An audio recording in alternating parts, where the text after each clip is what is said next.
Alex Eala wasn't even supposed to be on the court in Dubai. She was a last-second entry after another player pulled out. She left that same court having just taken down the world number 8 in 2 straight sets. This is where the story truly begins, not with some manufactured scandal. It begins with a 20-year-old from the Philippines facing Jasmine Paolini, a former Dubai champion, a top 10 talent, and one of the fiercest competitors on the tour, and completely dismantling her 6-1 7-6. We knew this would be a much tougher challenge than Miami. I feel for my opponent because I love winning. No. Yeah, those were some incredibly tough moments. But that final score doesn't even begin to tell the full story of what went down in that second set. That's where things get really compelling. Eala was up 5-3 against Paolini. She had 3 match points, 3 separate chances to wrap it up neatly and score the most decisive upset of her career. She failed to convert on any of them. Paolini broke her serve. All of a sudden, the score was 5-6, and now Eala was the one facing 2 set points, not holding them, but defending against them.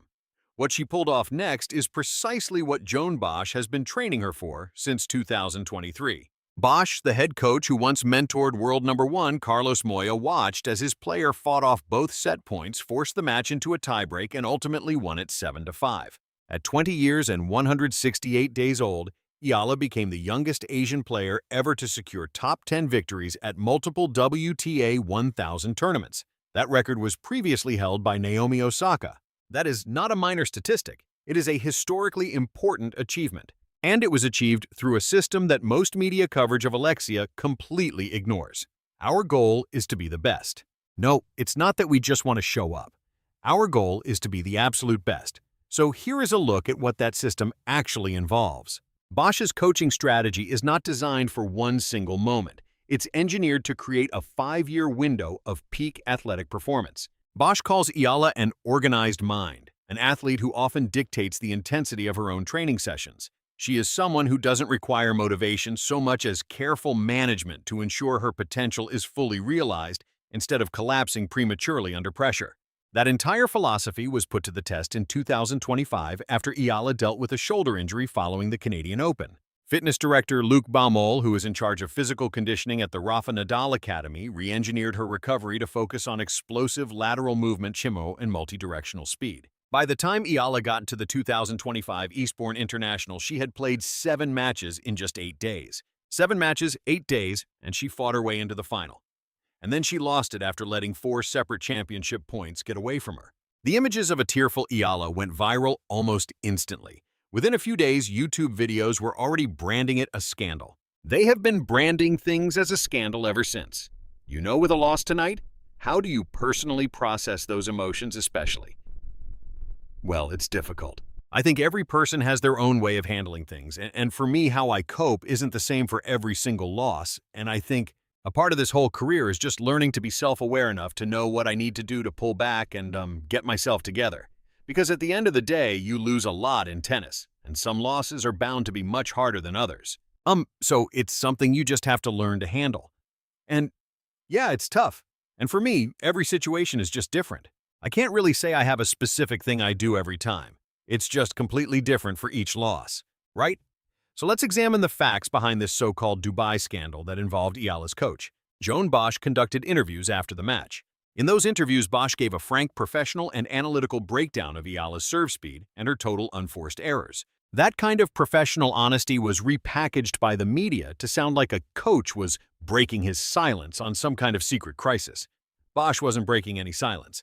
Bosch was doing his job. The actual controversies at the 2026 Dubai tournament centered on Elena Rybakina and her coach Stefano Vukov, and a completely separate issue with Coco Gauff and her biomechanics coach Gavin McMillan. Eala's name became attached to those stories for algorithmic search optimization, not because she or Bosch were connected to them in any capacity. There has been one genuine controversy involving Eala. In early 2026, an ABC News anchor was reportedly suspended and possibly fired after making an insulting on-air comment aimed at Eala's professional accomplishments. What was specifically said in that insult has been omitted from professional reporting, but what the incident showed is much more important than the insult itself. The protective national feeling around Eala has become so powerful that it can now put an end to media careers. That is not an exaggeration. That is a tangible consequence with extremely high stakes. The quarterfinal match against Coco Gauff offers the clearest view of where Eala's game is right now. Gauff won 6-0, 6-2 in 67 minutes. She served 8 double faults, a number that gives most players a window of opportunity, and yet she still dictated every important point. Eala, meanwhile, made 33 unforced errors. The pace of her ground strokes simply couldn't contend with the heavy power of Gauff's shots. Eala later said the gap between them was obvious, but the match proved to her that she was on the correct development track. Her 2026 statistics confirm this in a very specific way. Eala's percentage of return games won stands at 41.2%, which puts her among the most elite returners on the entire tour. Her first serve percentage is a respectable 65.7%. But in 9 matches during 2026, she's also hit 32 double faults. Against top 5 opponents, a rate like that isn't just a setback. It makes winning nearly impossible. Training coach Sandro Vane has shaped Eala's return game into her signature weapon. Her serve is still the unfinished project. And that disparity between an elite return game and an unreliable serve is the central competitive drama for her as she heads into Indian Wells in Miami. What's often overlooked in the media coverage is that in Dubai, the Filipino community represents around 21.3% of the city's entire population. Consequently, when Eala plays, tournament organizers say the atmosphere is more akin to a Grand Slam final than a first-round match. Her opponents have certainly taken note. Sana Krista, whom Eala defeated 7-5, 6-4 in the third round, complained about the crowd's noise during rallies. The situation required umpires to intervene on multiple occasions. According to many reports, that particular crowd dynamic significantly threw off the rhythm of Eala's adversaries. Eala herself attributes her clutch performance in tense tiebreakers directly to that support, which is bolstered by over 920,000 followers on Instagram. Her engagement rates hover between 15 and 20%, a figure substantially higher than the WTA Tour's average. This has fueled a tennis boom in her home country, substantial enough to lead to the first-ever WTA 125 tournament in Manila in early 2026. Eala's commercial influence is a statistical anomaly for a player ranked 47th in the world. She has a deal with Nike and uses a Babolat Pure Aero racket. Globe Telecom identified her talent early, signing her when she was just 8 years old, a significant long-term corporate investment made well before she had won any professional matches. And this all leads to the one crucial question that the press consistently avoids asking, the one that truly counts. Bosch is managing her career towards a 5-year peak, and in that context, 2026 is still considered early days.